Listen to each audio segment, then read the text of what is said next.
of FIFA, open your mouth because it's time. I won't stop until somebody comes forward and says something to the Egyptian people and to everyone else, because that is the least you can do, yeah? Yesterday, Egypt did not just lose a football match. Egypt lost trust in football.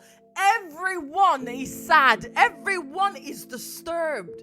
Millions watched that game and felt the same pain, yeah?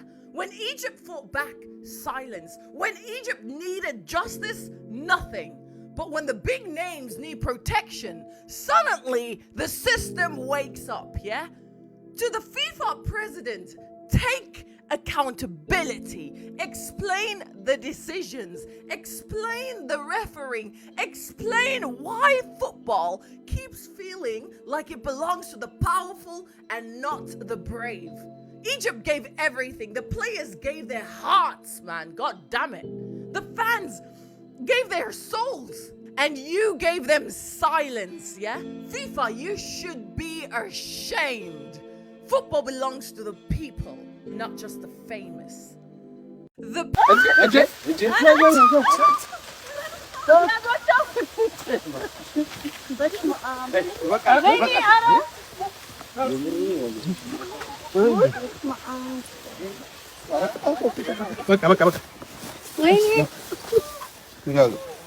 በጉልበት በለኛ አንቺ በቀሩ እንዴ ታገል ሳር ውስጥ እንቁራይ ስለሆንሽ ነው አጠፊማ እንዴ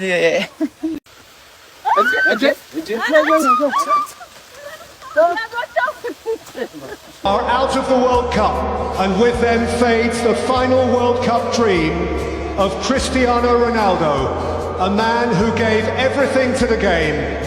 The journey ends here. Cristiano Ronaldo will remain Portugal's legend, always and forever.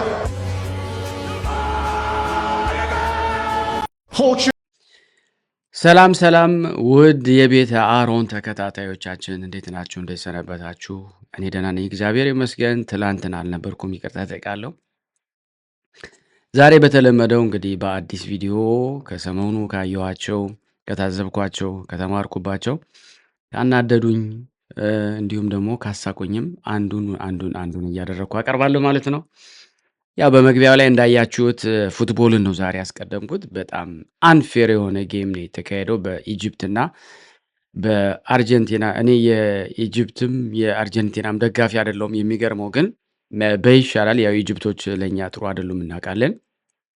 but this case I was ምክንያቱም ኢጅፕቶች አርጀንቲና ሬሲስት ስለሆኑ ለግብጽ ነበርኩ።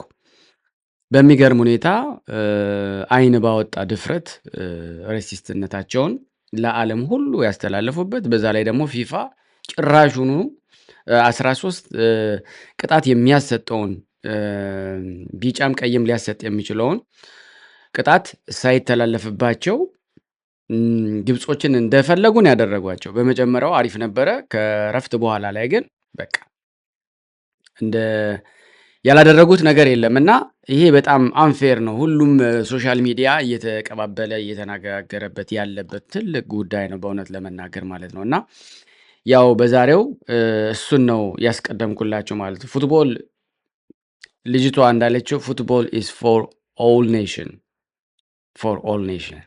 የአንድ ኔሽን አይደለም። it's not local, it's international. so ሎካል ሲሆን በምናውቀው አካባቢ እንደዚህ አካባቢ የኦሮሞ፣ የትግራይ፣ የአማራ ምናምን ሊባል ይችላል። ግን ፉትቦል is a nation። የትኛውም ዓለም ውስጥ ያለ ህብረተሰብ የሚፈልገውን የወደደውን ቲም ይዞ ይቀጥላል። ሬፈሪዎችም ያን የሚያስተናግዱ ዳኛዎችም አራጋቢዎችም በትክክል ይዳኛሉ ማለት ነው። በነገራችን ላይ ድሮ ጥፋት ሲጠፋ ላይክ ሰዎች ሲገፏችሁ ወይም ጠልፎ ሲጥሏችሁ ወይም የሆነ ነገር ሲያደርጉ መሀል ያለው ዳኛ ማየት ባይችል ዛሬ ዘይት የተገጠሙት ካሜራዎች ከሂውመን በላይ they see every single thing what happened in the area። በዚህ ሜዳ ውስጥ በስታዲየም ውስጥ ያን ሬፈሪው ከመሃል ያለው ማየት ካልቻለ እዛ ያሉት አራጋቢዎች እንኳን ባያዩ እዚያውን ካሜራውን የሚከታተል ዳኞች እዛ አይተው ወዲያው መልስ ይሰጣሉ። ወዲያውም ኮሪጅ ያደርጋል፣ ያስተካክላሉ። የሚገርማችሁ ነገር ማለት ነው። በዚህኛው ኬዝ ግን ምንም አይነት ነገር አልተፈጠረም። አያችሁ ፓወር የሚባለው ነገር ፕሬዚዳንት ትራምፕ ሰውየውን እንግዲህ ፊፋ ቀይ የሰጠውን መልሰነት እናስገባዋለሁ። አያችሁ ፓወር የሚባለው ህግን የሚተላለፍ ሁሉንም ይተላለፋል። ሁሉንም የሚያስገዛውን ህግ ጉልበተኛ ስትሆኑ መጣስ ማለት ኃጢአት የሚባለው ታውቃላችሁ። እግዚአብሔር የሰራልን ህግ አለ አይደለ? ኃጢአተኛ ስንሆን ጉልበተኛ ሆነን ነው የሚባለው። ህግ መተላለፍ ነው። አታደርግ የተባለውን ነገር ማድረግ፣ ማን ይነካኛል ማን ያየኛል ማለት ነው። እና ሆነስትሊ በጣም የተናደርኩበት ማች ነበረ።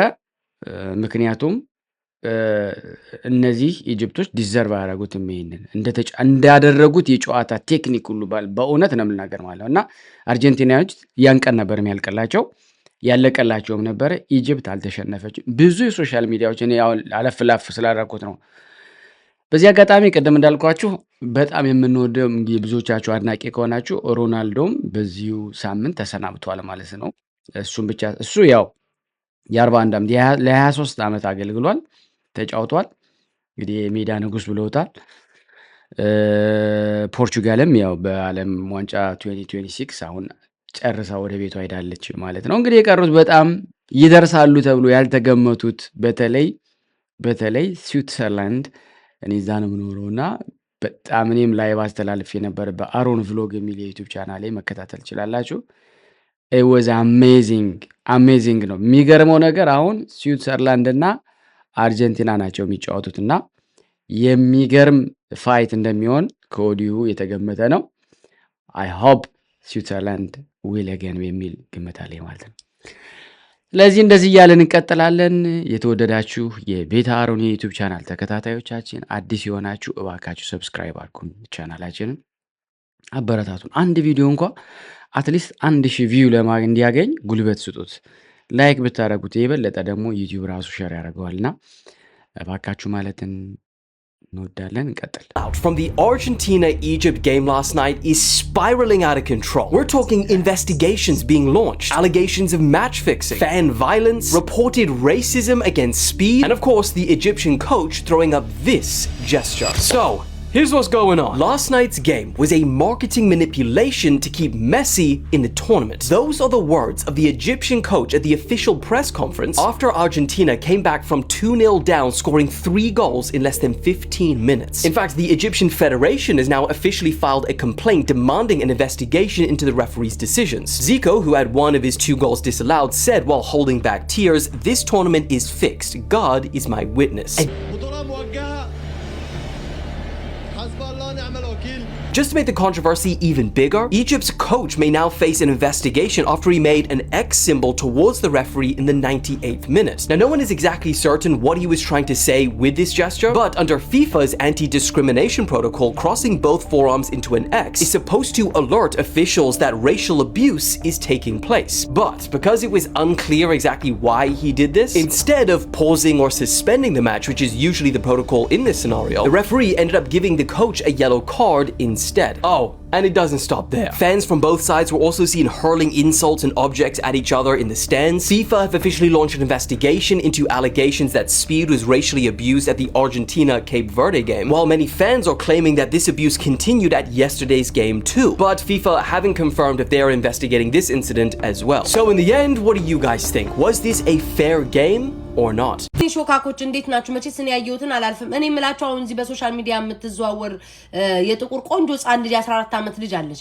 እሺ የኛ ሀገር ወንዶች የትኛውን እህል በልታችሁ ነው እንደፈላባችሁ? እንዴት ነው እንደዚህ እንደ ተቀበዘበዘ ፍየል ፍልት እንዲቀምስ ቁልት ያረጋችሁ? እንዴ የ39 ዓመት ጉምል ጎረምሳል በለው ወጠምሻ ተነስቶ ለአንድ ጻሌ ቲሸርት ያሰራል። ኮሜንት ላይ የሚጽፉት አሰቃቂ ነገር እችናውን ባገኛ ባገባት ምናምን ስታስጠሉ ቆሻሾች። እንዴ የጠነዙ ስንታሮጊት የበሰበሱ ከእድሜያችሁ ኩያሉ አይደል? እንዴ 14 ዓመት ብትችሉ እንደ ታላቅነታችሁ ማስታወቂያ ማሰራት፣ የትምህርት ቤት መክፈል ያለባትን አንዳንድ ነገር መሙላት ስትችሉ 14 ዓመት ህፃን ልጅ ላይ ወርዳችሁ እንዴት እንደምታሳፍሩ እኮ የትኛው ሽሮ በጓያ ነው እንደ እየበላችሁ እንደ ጥቅጥቅጥቅላችሁ ለሚለው በጣም ነው ክርስቶስ የምታስጠሉ። ደግሞ ተንጫጩ ኮመንት ላይ ሰሚት መነጋገሪያ ሆናለች እና በጣም ገርሞኝ ለምን እስቲ አንድ ነገር ሼክ አላረግም ብዬ ሰሚት ነኝ ያለሁትና በጣም ነው ያሳቀኝ። ማለት ማህበራዊ ሚዲያ ላይ በሰፊው መነጋገሪያ መሆኑ ያርሰ ጉዳይ ከምን አንፃር ነው የሚለውን ኮንተንት ከመስራቴ በፊት ብዬ ቼክ ሳደርግ በጣም የሚገርም ነገር ነው ያየሁት። እዛ አካባቢ በብዛት የሚኖሩት ከትግራይ አካባቢ በጦርነቱ ምክንያት ተፈናቅለው የመጡ ሰዎች ናቸውና አንድ ሁለት ሰዎችን ለማናገር ሞክሬ ለምን ያ ነገር እየተፈጠረ እንደሆነ ስጠይቃቸው ምን አይነት ነገር ሰማው መሰላችሁ? አንዳንድ ሰው በጦርነቱ ምክንያት ተፈናቅለው የመጡ 6-7 ቤተሰብ የሚሆኑ ሰዎች ተከራይተው የሚኖሩ አሉ። እነዛ ሰዎች በቅርብ ነው አዲስ አበባ የተቀላቀሉት። ስራ የላቸውም፣ የሚያውቁት ዘመድ የላቸውም፣ የተሻለ የገቢ ደረጃ ያለው ቤተሰብ የላቸውም። ምንም የገቢ ምንጭ በሌላቸው አዲስ አበባ ውስጥ ነው ያሉት። ስለዚህ አዲስ አበባ የቤት ኪራይ ሁኔታውን ታውቁታላችሁ። ጣሪያ የነካ ነው። 6 ቤተሰብ አንድ ጎጆ ውስጥ መኖር አይችልም። ባለ አንድ መኝታውን ቶት ስቱዲዮ ሰሚት ላይ ስንት እንደሆነ ታውቃላችሁ? ከ15000 ብር በላይ ነው። ምንም ገቢ ምንጭ ለሌለው ሰው 6 ቤተሰቡን ይዞ 15000 ስቱዲዮ ውስጥ እንኳን ዝም ብሎ ጎን ለጎን ቁጭ ብሎ እንደ ፖሊስ ጣቢያ ያድራሉ ቢባል እንኳን ምን ያህል ሀስል እንደሆነ እናንተ ማህበራዊ ሚዲያ ላይ ስለ ሰሚት የተለያዩ ነገሮችን ለመጻፍ ሶሻል ሚዲያን አማራጭ አደረጋችሁ። እነሱ ግን ይህን የከበዳቸውን ኑሮ ለማለፍ ምናልባት ገላቸውን አሳልፈው መሸጥ ሊሆን ይችላል። ምናልባት እናንተ ያላችሁትን ብዙ ነገር ሆኖ ሊሆን ይችላል። ብራዘር ደልቷቸው እንዳልሆነ ግን እወቁ ነው የምላችሁ። ማለት ደልቷቸው አይደሉም እነዚህ ሰዎች። ሀገራቸው ያላችበት ሀገራቸው አይደለም፣ ሀገራችን ትግራይ ክልል የኛም ሀገር ነው እና በዚህ ሰዓት ያለበት ከፍተኛ የሰላም እጦት የታወቀ ነው። ሁላችንም የምናውቀው ነው። ጦርነት ይብቃ እያልን ቪዲዮ ስንሰራ የሚቆም ጦርነት አይደለም እዛ አካባቢ ያለው። ከዛ ችግር ውስጥ መጥተው እዚህ ጋር የቤተሰቦቻቸውን የዕለት ኑሮና ማደሪያቸውን ዛሬን ለማሻገር በሚያደርጉት ስቃይ ውስጥ እኛ ግን ማህበራዊ ሚዲያን ተጠቅመን እነሱን መውቀስ፣ እነሱን መተቸት፣ እነሱን ማድማት ሆነ አማራጫችንና በጣም ያሳዝናል። ይሄን ነገር አማራጭ ተወስዶበት የተለያዩ የሥራ መፍትሄዎች ቢገኝላቸው እነሱ ልጆች ብቻ አይደሉም። በነገራችን ላይ አዲስ አበባ እንኳን ከትግራይ ክልል ምንም ሞያም ሳይኖር ይሁን ሳትማር ይሁን ተምረህ መጣ አይደለም ውጭ ሀገር ፕሮፌሽናል የሆነ ትምህርት ተምረህ መጣ የሥራ እድል ላይኖር በሚችልበት አዲስ አበባ ውስጥ ነው ያለው። ወንድም አለም እህት አለም በጣም ከፍተኛ የህዝብ ቁጥር አለ። የሥራ እጥረት በከፍተኛ ሁኔታ አለ አዲስ አበባ ውስጥ። በዚህ መሃል የመጡ ጦርነትን ሸሽተው የመጡ ህዝቦችን አናሳቅቅ፣ ህመም አንሆንባቸው፣ አናፊዝባቸው። እኛ ምናልባት በጣም ነው የሚያሳዝነው እውነት ለመናገር በዚህ ደረጃ እንግዲህ የኢኮኖሚው በእርግጥ እውነታውን ስናወራ የኢኮኖሚ የክራይስ እንደሚባለው በነጩ አነጋገር መዋዠቅ ወይ ደግሞ መቀያየር ኢትዮጵያን ብቻ አይደለም ፋስ እያደረገች ያለችው እንዲህ አይነት ችግሮች ዓለም በአጠቃላይ ማለት ነው። አሁን ዛሬ ሮፕ ብትሄዱ ሁሉ ነገር ወዶ እንግዲህ አሁን ሀብታም ወይም ደግሞ በጣም ሁሉን ህዝቦቿን በብዙ ችግር እንኳን ቢኖር ለ15 ዓመት ምናምን ታኖራለች የተባለችው ሀገር እቺ ሀገር እንኳን በዚህ 2 ዓመት ስታቲስቲክስ አጥኚዎች እንደነገሩ ሁሉ ሰው ፑርሱት ይባላል በፍሬንች እዳ ገብቷል። እዳ የሌለበት ሰው ማግኘት ከባድ ነው። መክፈል አልቻልንም። ከፍለን መጨረስ አልቻልንም። የሥራ ዕድል ኖሮ ራሱ የሚገርማቸው የኑሮ ውድነት እላይ ጣራውን ነካው። መቃ ሲጀመር እዚህ ሀገር ውድ ነው እንደገና ተጨምሮበት ማለት ነው እያልኩ ያለሁት። ደግሞ አስቡት ገና ባላደገ ለማደግ በሚሮጥ ሀገር ላይ ደግሞ ምን አይነት ሀስል እንደሆነ ምን አይነት ፈተናና ችግር እንደሆነ ዝም ብላችሁ መገመት ትችላላችሁ ማለት ነው። ይሄ ኢንጄኔራል ነው። እንደው ዝም ብለን አንድን ሀገር በእንደዚህ አይነት መልኩ ይሄ ነው የጎደለው ሰውየው እንደዚህ ስለሆነ ብሬዘር ነው። ኢኮኖሚካሊ ሁሉን ኢንጄኔራል ማየት መቻል አለብን። የትኛውም ዓለም በአሁኑ ሰዓት ላይ በጣም ሀስል ሩጫ የቻለ ቅድም እንዳልኳችሁ የቤት ኪራዩን ከፍሎ ምናምን አድርጎ 0 ፍራንክ ኪሱ ውስጥ ሆኖ ንጹህን አየር እየተነፈሰ ተመስገን ብሎ ውሃ ጠጦ የሚተኛ አለ። ዩሮፕ ውስጥ ነው ማወራቸው።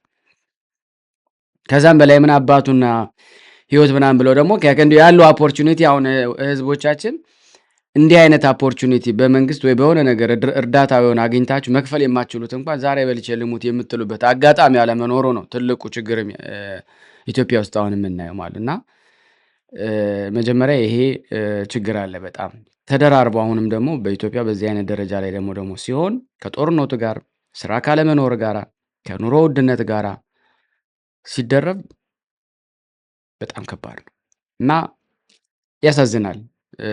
ሰላሙን ያመጣልን ዘንድ ከምንም በላይ ደግሞ አሁን እንዳልኳችሁ እዚህ ሀገር መኖር እንደዚህ የኑሮ ውድነት ያለው ነገር ተደራራቢ ሆኖ ሰላም መኖሩ በራሱ ትልቅ ነገር ነው ወንድሞች እና እህቶቼ ማለት ነው እና ለዚህ ሀገር ከምንም በላይ ከምግቡ ከአሁን ከሚባለው ከኢኮኖሚ በላይ ሰላሙን ቢቀድምልን የሚል ነው እና በብዙ ወንድማችንም እንዳለው ብዙ ነገር ተደርጎ ነበረ በእኛ በምንለው ሰላም ይውረድ የሚመለስ አይነት አይደለም ብሏል። በአማራም ያለው በትግራይም ያለው በኦሮሞም በየትኛውም የመፈናቀል ሂደት ኢኮኖሚውን ቅድም እንዳልኳቸው አሁን ለምሳሌ አንድ ገበሬ በቦታው ላይ ሲሆን 7 ሰው ይይዛል።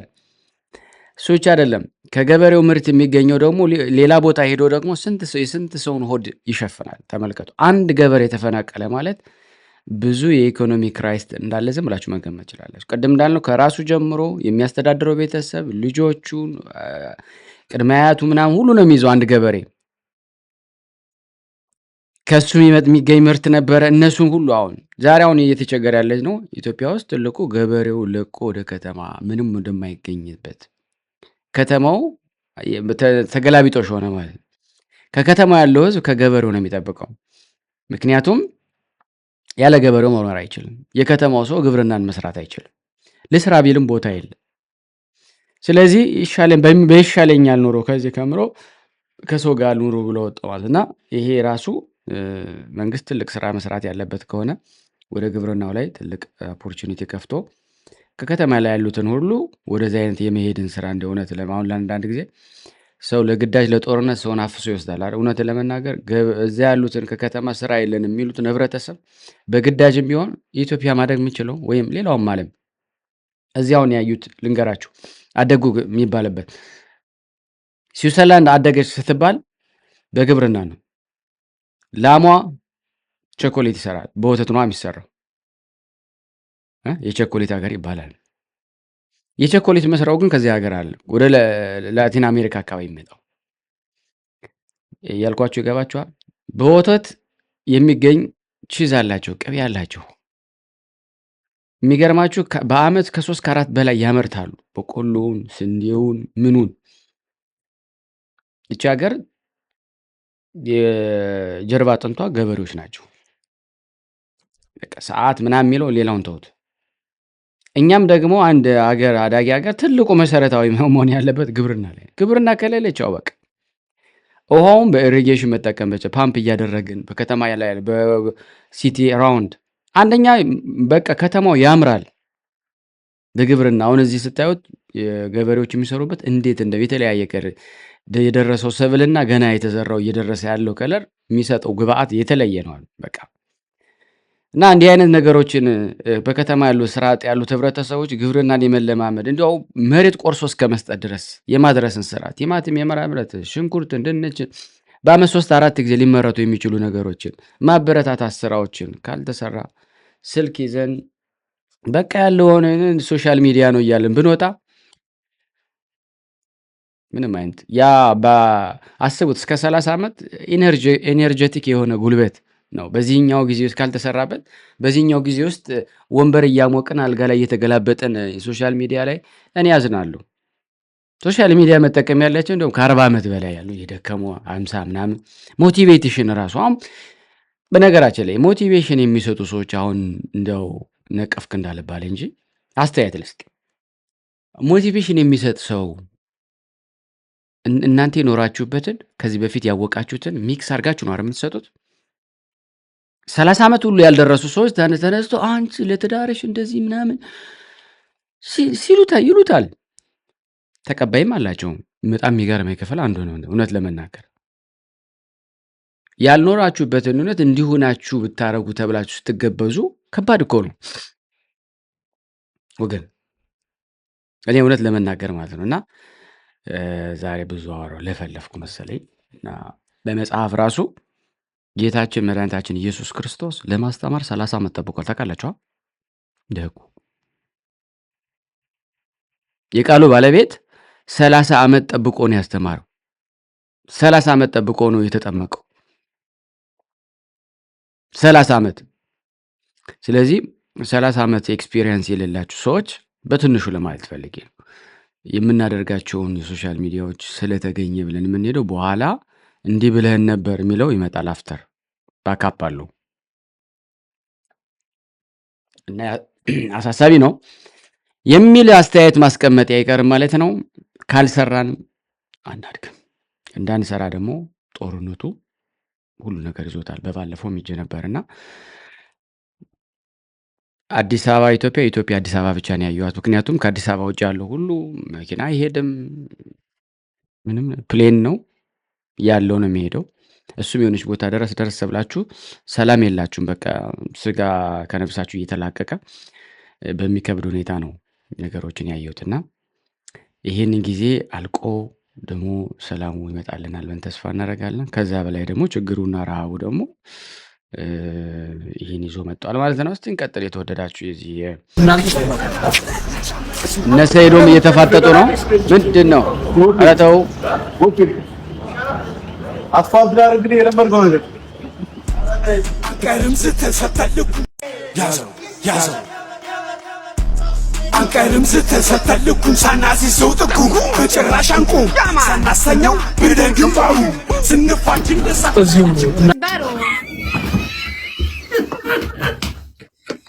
ምን መጣ አንተ ውሻ? ምን ባትፈልጉ አንተ? እኔ ማይ ሲስተር ኢዝ ሂር ምን ፈልጉ አንተ? ምን ፈልጉ? Come. Sit down, Baba. I am sit down already. I am sit down. Speaking small with me. Already sit down. Speaking small with me. I am push. Don't losing with me, okay? You are losing under the table, losing every day is losing you. Baba, sit down, please. Papu. Fifi, how are you? Kiss him. Kiss her around kiss. What do you mean does it? Kiss. Fufu. No. Kiss banana. Anta kida tekala. Anta usha. Yet enough. I am next banana. Hanafi. Oh shit. Mr. Trump, we need to do something. Penalty. Who is this Bobo? It's I Show Speed.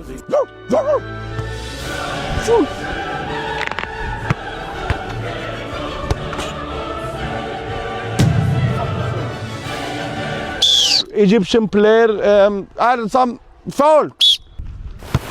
Hey, is it goal? I don't know. I think so. Yes. Bobo, give me the Bobo. Happiness in Götün in Delhi, Bobo. What? He said we are shit. Ankara, Messi.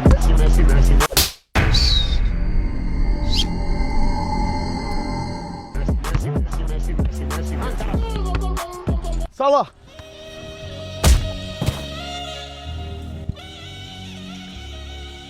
I fucking fire you tomorrow. Oh, red card time. Good game. Thank you. You from Egypt? No. Cameraman. Yes. Hello, my friend. You from Egypt? No, yeah. No. Get the fuck out. ሀገሬ ልጆች እንደምን አላችሁ? አይ ኖ ቪዲዮ ፖስት እያልኩኝ አይደለም፣ ብዙ እየጠፋሁባችሁ ያለሁት ይገባኛል። ትንሽ እረፍት መውሰድ ፈልጋለሁና በቻለኝ አቅም ፖስት እያልኩኝ ነው። ግን ደግሞ እንደ ድሮ 10 20 30 ቪዲዮ እየቀረጽኩ አይደለም። ግን እመኑኝ እንመለሳለን። ያው አዶናይ ታውቁታላችሁ፣ ብዙ ታሪካዊ ነገሮች ይዘን መምጣታችን አይቀርም። ምክንያቱም አዶናይን ሪኢንቨንት ማድረግ የኔ ስራ ስለሆነ ለቲክቶክ ብዬ ሳይሆን ለህይወት ብዬ ራሴን ለማወቅ ስል ማለት ነው። ስለዚህ አብራችሁኝ አዲስ መንገድ እንደምትጀምሩ በቅርቡ እርግጠኛ ነኝ። ቤተሰቦቼ ናፍቀውኛል። ወደ ኢትዮጵያ ስመለስ ደግሞ ከቤተሰቦቼ አዳዲስ ብሎግ ጠብቁ። እወዳቸዋለሁ። ልጅህ ጸጉሯን በየስንት ጊዜው ትሰራለች?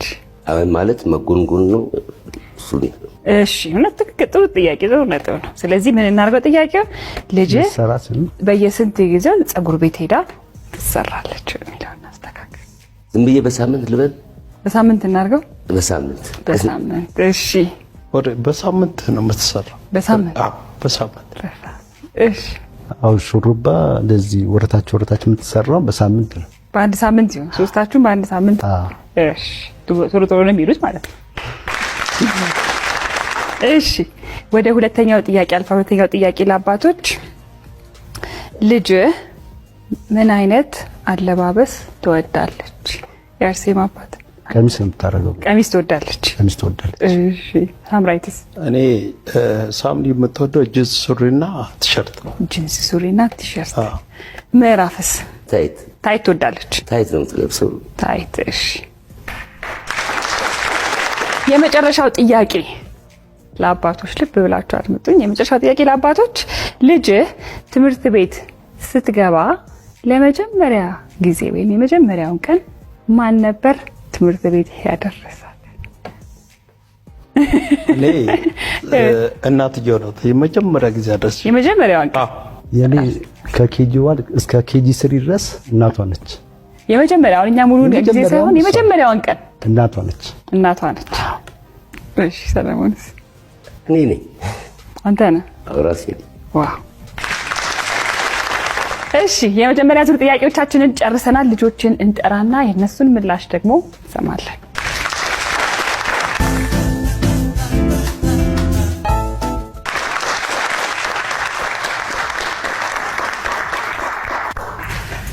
ልጆች እንኳን ደህና መጣችሁ። እንኳን ደህና ቆያችሁ። እሺ ከአባቶቻችሁ ጋር የተጫወትን ጥሩ ቆይታ አድርገን ነበረ። ከእናንተ ጋር ደግሞ ድጋሚ ተገናኘን። አሁን ግን የአባቶች ቀንም ስለሆነ እስቲ ለአባቶቻችሁ ፍቅራችሁን በዛው ገለጹላችሁ። በዚህ አጋጣሚ እግዚአብሔር ረጅም እድሜና ጤና ይስጥልኝ። አባቴ በጣም ወዳለሁ። ሰክናለሁ። እኔም እንደዛው ይታየሻል። ሚጣዬ እንደምትባይ በዚህ አውቃል። አባቴ በጣም ነው የምወድህ። ሺህ ዓመት ኑርልኝ። እድሜ ከጤና ጋር ይስጥልኝ። ለኔ ንጉሴ ነህ። እሺ አርሴማ?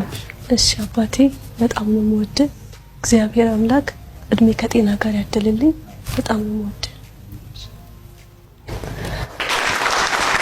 እግዚአብሔር ልጆች ቀን የሚባል ስለሌለ እናንተ መግለጽ ትችላላችሁ። በዚሁ አጋጣሚ አባቶችም ለልጆቻችሁ ምኞታችሁ መለስኩላት እኮ ነው። በቃ ስለዚህ ሁሌና መውደት። አይ ምኞት ደግሞ ይኖራል ልጆቻችን። በቃ የምትፈልገው ነገር ሙሉ በምድር ላይ እስካለች አምላክ እስከፈቀደ ጊዜ ድረስ የምትፈልገው ነገር ሁሉ ተሳክቶላት ባይ ደስተኛ ነኝ። ሰምተሻል? እኔ በጣም ልጄ ትልቅ ቦታ ትደርስልኝ። ሁሌም ወዳታለሁ። አደግ። እሺ የአርሴማ አባት? አርሴማ የምትፈልጊውን የተመኘሽውን ነገር ቅዱስ ራጉኤል ይስጥሽ። በጣም ነው የምወድሽ፣ በጣም ነው የማከብርሽ ልጄ። ለዘላለም ኑሪልኝ። እወድሻለሁ። እሺ እንግዲህ አባትና ልጆች ፍቅራችሁን ከተገላለጻችሁ አባቶች እድሜና ጤናውን ይስጣችሁ። መልካም የአባቶች ቀን በድጋሚ እመኝላችኋለሁ። በቀጥታ ወደ ጥያቄዎቹ እንገባለን። የመጀመሪያው ጥያቄ አባቶቻችሁን የጠየቅነው ልጅህ ጸጉሯን በየስንት ጊዜው ትሰራለች ወይም በየስንት ጊዜው ወደ ጸጉር ቤት ትሄዳለች ነው። ግልጽ ለማድረግ እንደዚህ የጠየቅነውና በየስንት ጊዜው ትሰራላችሁ ጸጉራችሁን? በሳምንት ሊል ይችላል። በሳምንት ያስባል። አሳይልኝ ሰላም።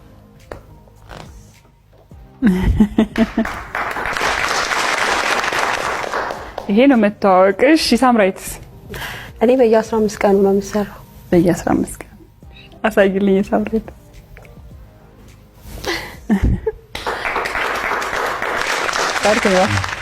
አይ እኔ ብዙ ጊዜ አልሰራም፣ ግን ምናልባት ካለ በሳምንት እሺ። አባቶቻችሁን ግን በደንብ ነው የምታውቋቸው። ወደ ሁለተኛው ጥያቄ አልፋለሁ። ሁለተኛው ጥያቄ አባቶቻችሁን የጠየቅነው ልጅ ምን አይነት አለባበስ ትወዳለች? እስቲ ከአርሴማ ማለት ቀሚስ።